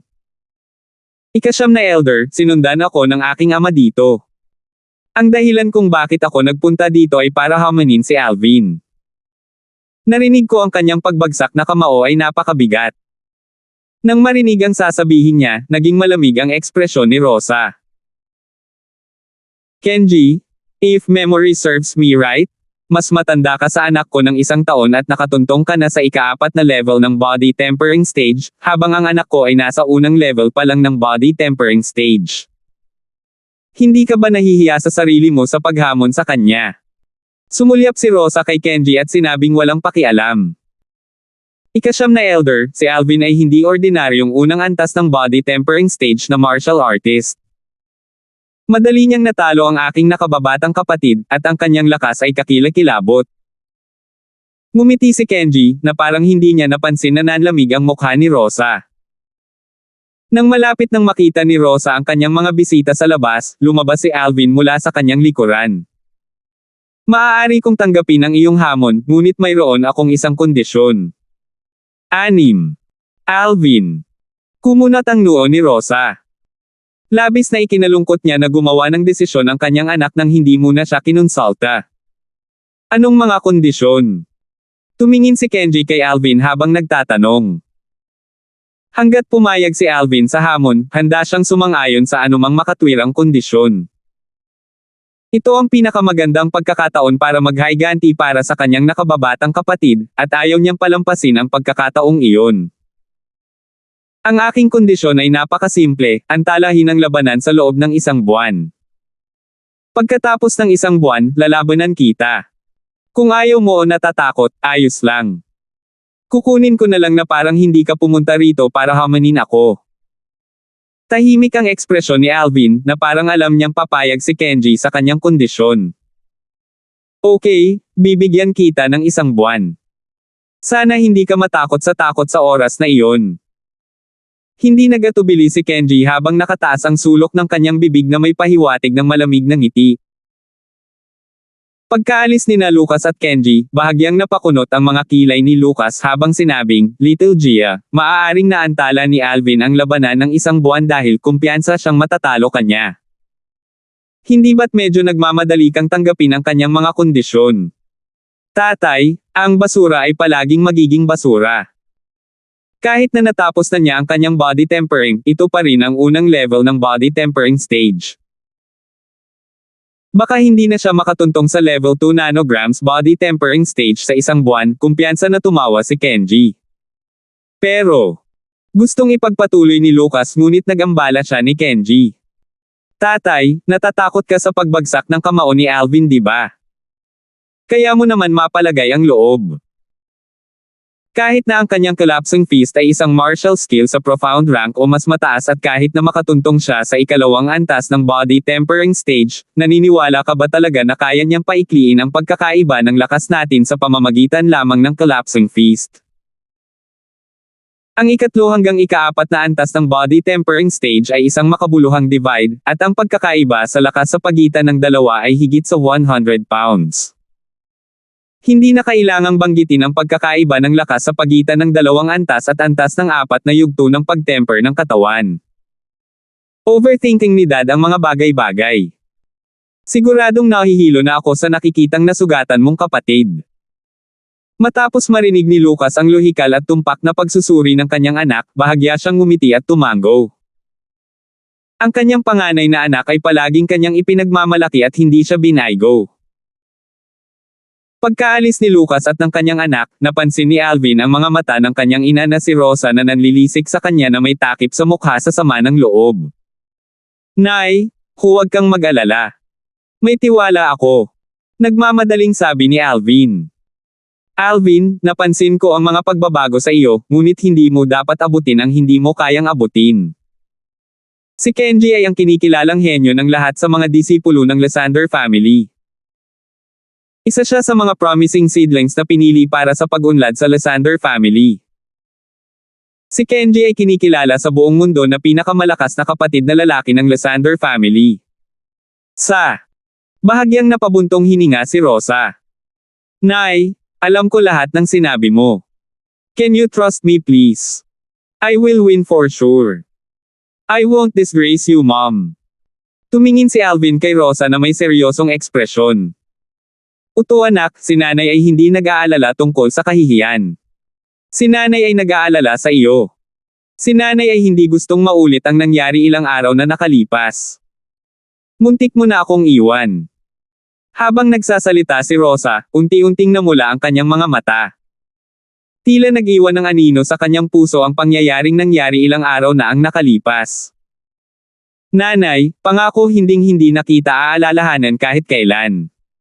Taos-pusong nangako si Alvin. Okay, pinagkakatiwalaan ka ni nanay. Huwag magatubiling ipaalam kay nanay kung may kailangan ka sa buwang ito. Bahagyang tumango si Rosa habang pilit na ngumiti. Nay, tulungan mo akong bumili ng panibagong batch ng medicinal materials na binili mo para sa akin noong isang araw. Isa pa, kailangan ko ng mga pilak na barya. Matapos makakuha ng ilang pilak na barya mula sa kanyang ina, si Rosa, umalis si Alvin sa patio ng kanyang bahay at lumabas sa estate ng Lysander family. Ito ang unang beses na lalabas siya simula nang dumating siya sa mundong ito. Ang Fresh Breeze Town Marketplace ay nahahati sa 3 mataong kalye sa pagitan ng 3 pamilya, kabilang ang Lysander family. Ang palengke ng Lysander family ay matatagpuan sa Hilaga, malapit sa Lysander family estate. Kakalakad pa lang ni Alvin sa palengke ng Lysander family nang marinig niya ang ingay ng mga maglalako na naglalako ng kanilang mga paninda mula sa kanilang mga booth sa paligid ng mga kalye at eskinita. Ang mga kubul sa magkabilang gilid ng kalye ay napuno ng mga kumikinang na hanay ng mga kakaibang bagay. Sa isang sandali, naramdaman ni Alvin na parang naglakbay siya pabalik sa sinaunang panahon mula sa kanyang nakaraang buhay. Isa itong eksenang napapanood lamang sa telebisyon sa kanyang nakaraang buhay. Tumingin si Alvin sa kaliwa at kanan habang naglalakad siya sa kalsada. Nang marating niya ang pasukan ng tindahan ng mga armas ng Lysander family at nakita ang kumikinang na hanay ng mga armas na maayos na nakaayos, saglit siyang nag-alinlangan bago lumipat at umalis sa palengke ng Lysander family.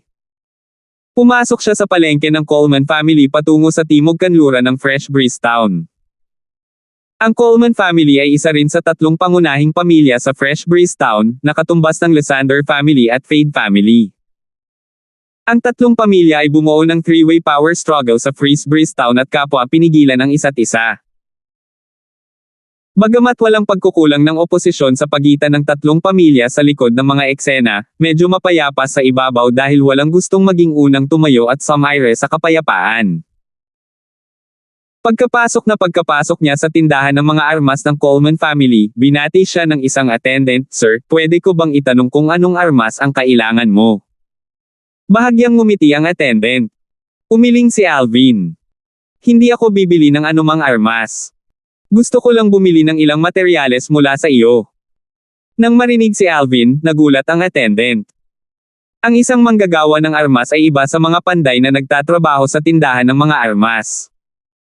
Ang kanilang katayuan sa Cloud Continent ay kapantay ng mga alchemist. Ang bawat manggagawa ng armas ay isang individual na ipaglalaban ng mga kapangyarihan.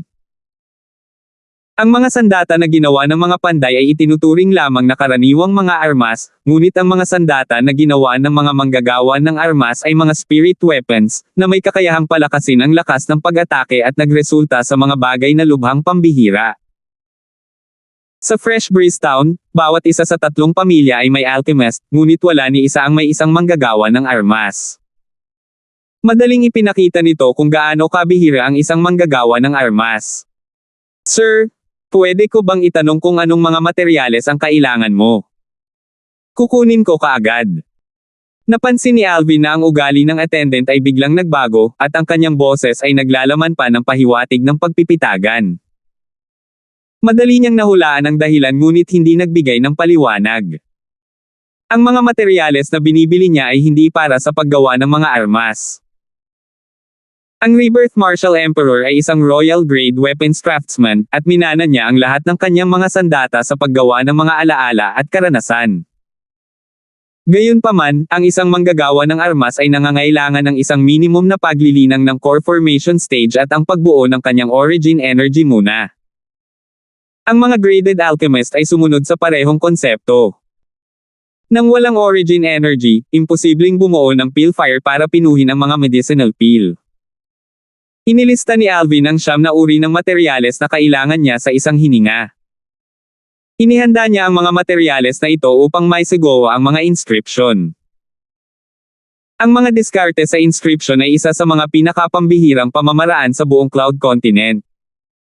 Kadalasang nakasulat ang mga ito sa mga armas o personal na gamit. Ang mga bagay na may inscription ay magdadala ng kakaiba o kakaibang kapangyarihan. Ang mga kapangyarihang ito ay hindi kakaiba at binubuo ng iba't ibang kakaibang kakayahan. Sa sandaling mailabas ang kapangyarihan, ang inscription ay ganap na gugugol, katulad ng isang bomba na matupok kapag ito ay sumabog. Mula sa mga alaala ng Rebirth Martial Emperor, natuklasan ni Alvin na ang panahon kung kailan umunlad ang mga diskarte sa inscription hanggang sa tugatog nito sa Cloud Continent ay tiyak noong ikalawang buhay ng Rebirth Martial Emperor. Sa panahong iyon, buong kasakiman na pinagkadalubhasaan ng Rebirth Martial Emperor ang lahat ng praktikal na pamamaraan ng inscription. Ang Rebirth Martial Emperor's Three Lives Rebirth Technique ay nangangailangan ng kaluluwa na makatulog sa loob ng 10,000 taon bago muling isilang muli. Makakapagsimula lamang na maghanap ng bagong katawan makalipas ang 10,000 taon. Sa kasalukuyan, 10,000 taon na ang lumipas, at ang mga pamamaraan ng inscription ay unti-unting bumababa dahil sa hindi kilalang mga pangyayari. Dahil dito, ang mga inscription master ay lubos na hinahangad sa buong Cloud Continent. Ang kanilang mga katayuan ay nalampasan maging ang mga alchemist at mga manggagawa ng armas. Ang siyam na uri ng karaniwang materyales na gustong bilhin ni Alvin ay mga materyales para makapagsulat siya ng mababang antas ng inscription. Sir, itong mga materyales na hiniling mo ay nagkakahalaga ng 7 pilak na barya. Mabilis na natapos ng attendant sa tindahan ng armas ng pamilya Coleman ang paghahanda ng mga materyales para kay Alvin. Matapos magalang na makita si Alvin sa labas, ang attendant ay umalis sa tindahan ng armas at nagtungo sa Coleman Family Estate. Ang balita na maaaring dumating ang isang manggagawa ng armas sa Fresh Breeze Town ay isang bagay na kailangan niyang iulat kaagad sa Patriarch upang maiwasang mabugbog sila ng dalawa pang pamilya. Talagang hindi sapat ang perang ito. Binigyan lang ako ni nanay ng 20 pilak na barya, at halos kalahati nito ang ginamit ko sa napakaikling panahon. Umiling si Alvin at nag-shortcut patungo sa estate ng Lysander family. Habang dumadaan sa intersection ng 3 palengke ng Fresh Breeze Town, napansin ni Alvin ang isang grupo ng mga tao na nakapalibot at may itinuturo sa gilid ng kalsada. Dahil sa curiosity, sumiksik si Alvin sa karamihan.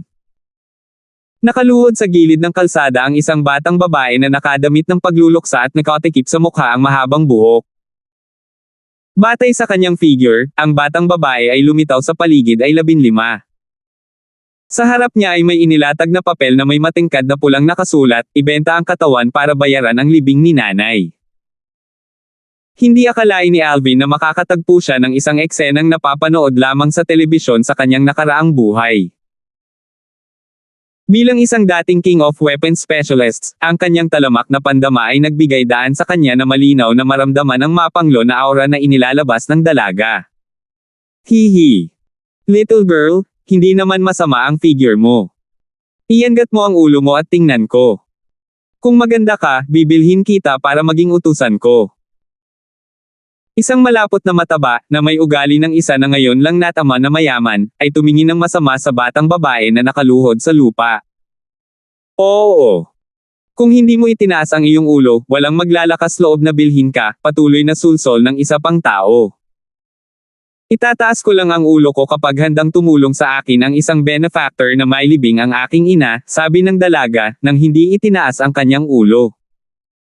Ang kanyang boses ay kaaya-aya sa pandinig na parang isang oriole na kumakanta, ngunit ito ay puno rin ng pakiramdam ng hindi pagsuko.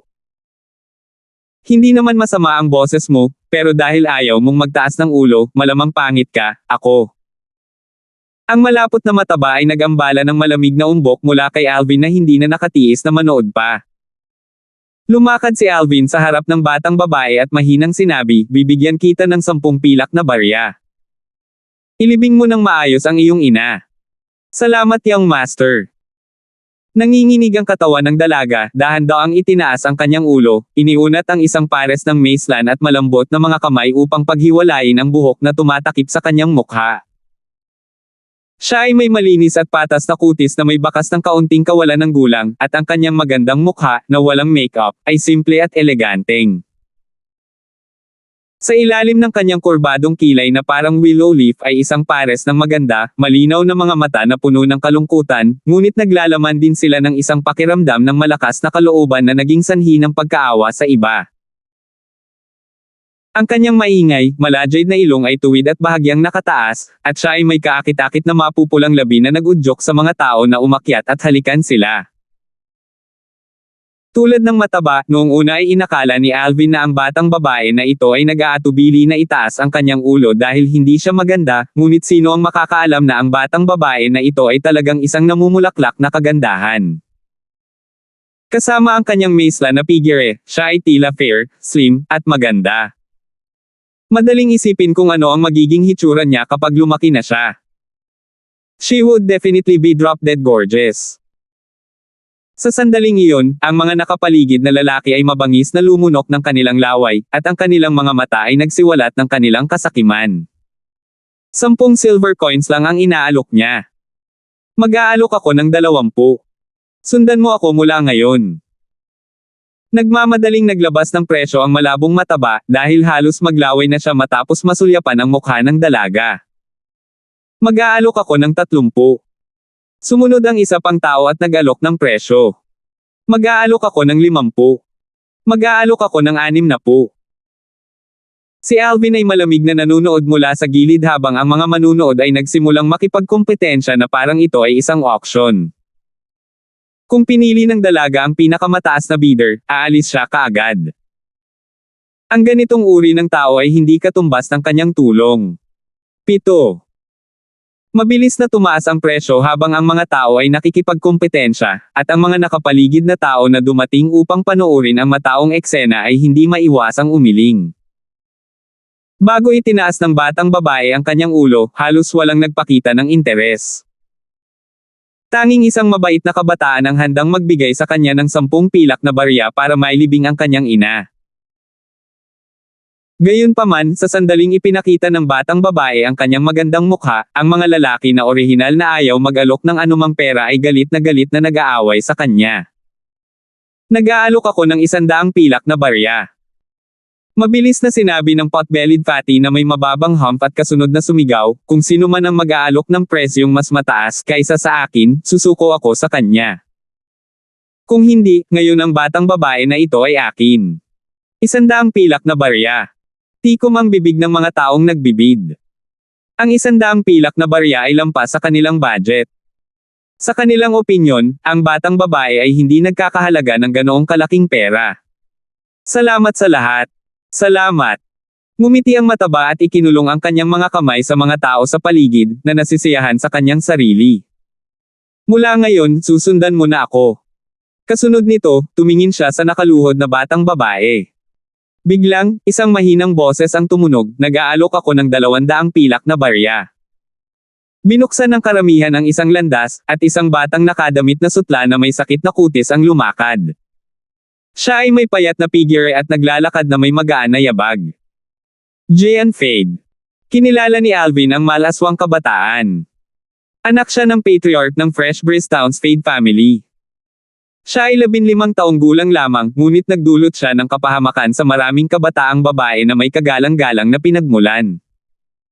Siya ay sikat sa buong Fresh Breeze Town. Kung hindi dahil sa katayuan at pagkakakilanlan niya, matagal na siyang binugbog hanggang mamatay. Ang isang kasuklam-suklam na bagay na tulad mo ay may kakayahang mag-alok ng 200 barya.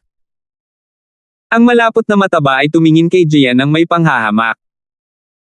Hindi niya napansin na nang lumitaw si Gian, karamihan sa mga tao sa paligid ay may mga ekspresyon ng takot sa kanilang mga mukha. Hindi ka taga Fresh Breeze Town, di ba? Sinulyapan ni Gian ang mataba at malamig na sinabi. Humph! Ako ay isang mangangalakal mula sa labas na nakaranas ng mundo. Huwag mong isipin na hindi ko napansin na nakasuot ka ng silk robe, ngunit sino ang nakakaalam kung saan mo ito ninakaw. Mula nang makita ko ang iyong mahinang hitsura, alam ko na ikaw ay isang dukha. Ikaw ay isang taong hindi magmumukhang isang prinsipe kahit na nakasuot ka ng maharlikang kasuotan. Ikaw. Kahit 5, matatakot kita. Ang mataba ay tumingin ng masama kay Gian, na may ekspresyon na nagsasabing nakita ko ang iyong disguise kaya mas mabuting magmadali ka at mag-FK off. Paf! Hindi napigilan ni Alvin ang kanyang pagtawa, at ang mga mukha ng mga tao sa paligid ay pulang-pula sa pagsisikap na pigilan ang kanilang pagtawa. Natakot sila kay Fade Alvin kaya hindi sila nang ahas tumawa ng malakas. Fatty, ikaw. Mamamatay ka talaga. Pinandilatan ni Gian si Alvin, pagkatapos ay tumingin sa mataba at huminga ng malalim. Habang tulala pa rin ang mataba, biglang sumigaw si Gian, kayong lahat na walang kwentang bagay, para saan pa kayong nakatayo dyan na parang mga tanga? Bilasan mo na at pumunta ka dito. Talunin mo itong mataba hanggang mamatay. Hindi mo man lang kilala kung sino ako, Gian. Sa Fresh Breeze Town, ako ang Panginoon. Oo, young master. 3 matipunong kabataan na kasing edad ni Gian ang lumabas at pinalibutan ang mataba. Tuluyan ang natigilan ang mataba. Bagamat nakarating lang siya sa bayan ng Fresh Breeze ilang araw na ang nakalipas, narinig na niya ang tungkol sa pinakakilalang mga tao ng Fresh Breeze Town, at isa sa kanila ay ang batang patriarch ng pamilya Fade, si Gian. Si Gian ay isang kasumpa-sumpa na batang ruffian ng Fresh Breeze Town na umasa sa kapangyarihan ng kanyang pamilya na ay bully ang mga lalaki at puwersahang manghuli ng mga babae. Hindi maraming tao ang nang-ahas na guluhin siya. Nako, si Young Master Fade. Ang hamak na ito ay bulag at hindi nakilala si Young Master Fade. Young Master Fade, patawarin mo sana ako. Ibibigay ko ang babaeng ito kay Young Master Fade. Nadistorbo ang mukha ng mataba, at hindi niya maaaring panatilihin ang kanyang mapanuksong ekspresyon. Damaloy ang malamig na pawis mula sa kanyang noo, at maging ang kanyang tono ay naging mapagpakumbaba at magalang. Malamig na umungol si Gian bago sumigaw, huli na ang lahat para humingi ng awa ngayon. Ngayon, bugbugin mo siya para sa Young Master na ito. Maawa, Young Master Fade. Maawa ka. Ang tatlong matipunong kabataan ay sumalakay, pinalo ang mataba hanggang sa siya ay tumakbo at gumulong-gulong sa buong lugar at naglalabas ng matinis na iyak habang nagmamakaawa. Ang mga tao ay sinasadyang umatras ng ilang hakbang at tumingin sa malayo. Natatakot sila na malagay sila sa gulo dahil sa kasawian ng mataba, at target sila ng mga alipin ni Young Master Fade. Kumilos si Gian na parang hindi niya naririnig ang mga daing ng mataba para sa awa. Munting kagandahan, sundan mo itong Young Master home. Bibigyan kita ng 200 pilak na barya, at bibigyan ko ang iyong ina ng labis na libing. Mula ngayon, kung susundin mo ako, mamahalin kita ng buong pagmamahal. Tiningnan ni Gian ang batang babae na nakaluhod sa sahig, ang mukha nito ay natatakpan ng magkahalong pagkabalisa at pagnanasa ng laman. Inunat niya ang kamay niya para hawakan ito. Nataranta ang dalaga.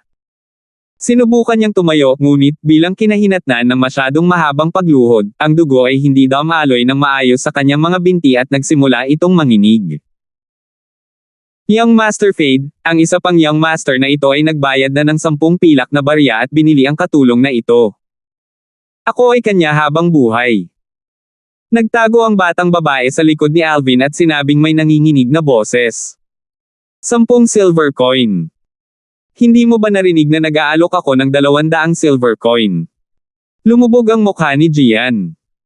Pakiramdam niya ay niloko siya. Hindi ako kailanman humiling sa sinuman na magbid. Ang sinumang handang maging unang tumulong sa akin sa paglibing sa aking ina ay siya ang aking susundin, sabi ng batang babae sa isang hindi sumusukong boses. Not bad, not bad. You have integrity. I like it. Pero, kahit gusto mo siyang sundan, baka hindi siya maglakas loob na. Anak, anong masasabi mo?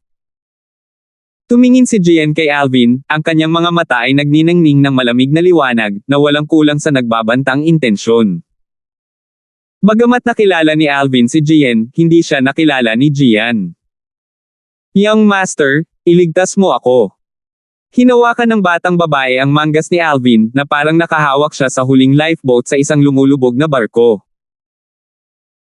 Matagal na niyang narinig ang tungkol sa karumaldumal na Gian ng Fresh Breeze Town, at kinatatakutan niya ito mula sa kaibuturan ng kanyang puso.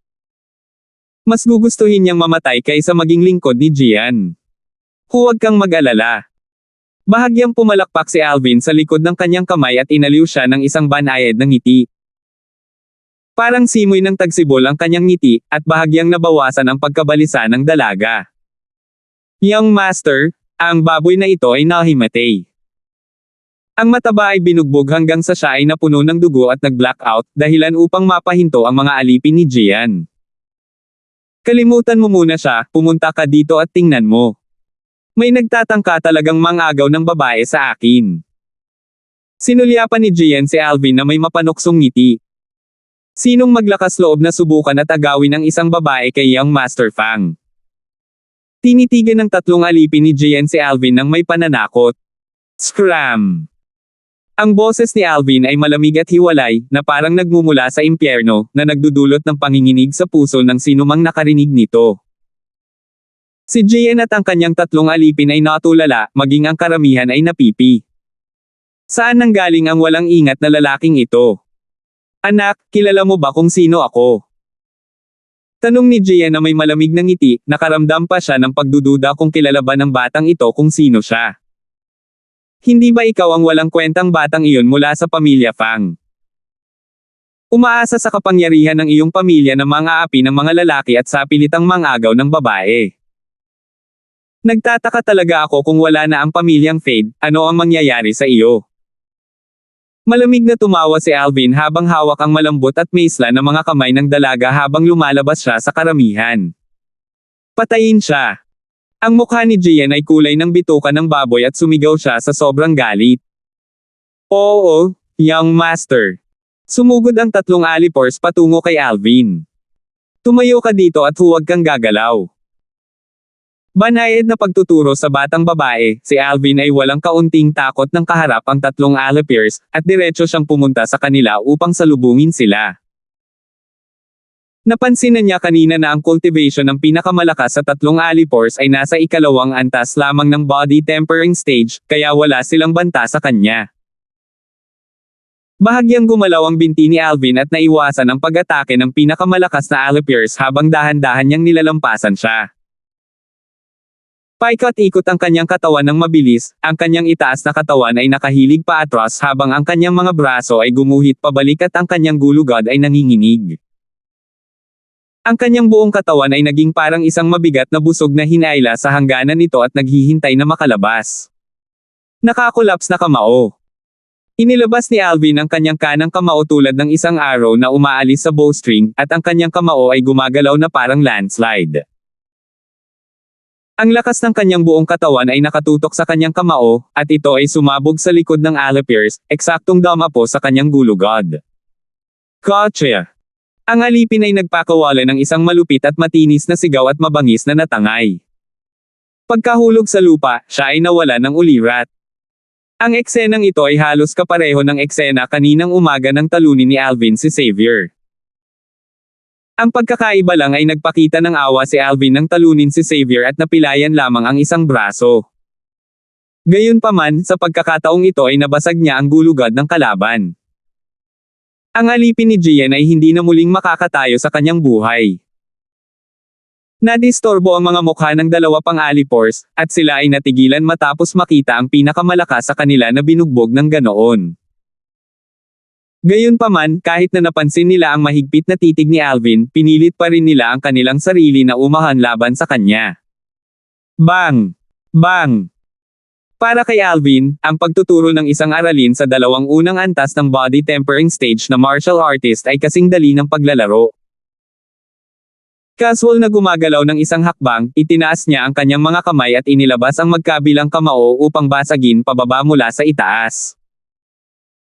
Tinamaan ng kanyang mga kamao ang magkabilang alipor sa ulo at naging dahilan ng pagkawala ng mga ito.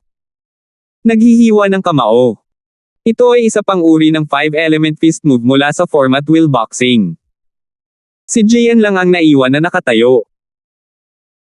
Kahit na si Gian ay anak ng Fade family patriarch, ang kanyang debaucherous lifestyle ay nag-drain sa kanyang katawan ng sigla nito, at nasa unang antas pa lamang ng body tempering stage. Ang kanyang lakas ay mas mababa pa kaysa sa kanyang tatlong alipin. Ikaw. Huwag kang lalapit sa akin. Ako ang young master ng Fade family. If you dare touch me, mamamatay ang buong pamilya mo. Nang mapansin si Alvin na naglalakad palapit sa kanya, nadistorbo ang mukha ni Gian. Karapat-dapat na tawaging Fade family young master. Kahit sa ganoong sitwasyon ay naglakas loob ka pa ring takutin ako. Malamig na tumawa si Alvin, at mabilis siyang sumulong ng 2 hakbang at sinipa si Gian. Sa pag-ikot, hinailan niya ang tulala, magandang dalaga at umalis, nawala sa malayo sa dulo ng kalsada. Mukhang sa pagkakataong ito si Young Master Fade ay nakatagpo ng isang mabangis na tao. Siya ay naghanap ng lana ngunit umuwing ginupit. Nagtataka ako kung sino ang isa pang Young Master na iyon. Mukhang kasing edad niya si Gian at ang kanyang mga alipors, ngunit ang kanyang lakas ay nakakagulat. Naglakas loob siyang talunin ang Young Master ng Fade family. Siguradong hindi siya ordinaryong tao. Ang mga tao ay dahan-daang naghiwa-hiwalay, ang kanilang mga talakayan ay nagdala ng kasiyahang natamo sa kasawian ni Gian. Sinundan ni Alvin ang batang babae pabalik sa kanyang rundown room at gumastos ng ilang pilak na barya sa paglilibing ng kanyang ina. Kunin ang perang ito para makapagsimula ng maliit na negosyo. Ibinigay ni Alvin ang kanyang natitirang mga pilak na barya sa dalaga. Young master, ayaw mo ba sa akin? Nanginginig ang katawan ng dalaga. Ang kanyang mukha ay nakamamatay na mapatla at may bakas ng kahinaan. Umiling si Alvin. Ano ba yang iniisip mo? Sinubukan mo lang ibenta ang sarili mo para pambayad sa pagpapalibing ng nanay mo dahil wala ka ng ibang mapagpipilian. Kaunti lang ang kailangan ng tulong ko. Hindi mo kailangang gamitin ang buhay mo para bayaran ako. Sa simula pa lang, hindi niya sinasadya na maging utusan niya ang dalaga. Young master, mabuti kang tao.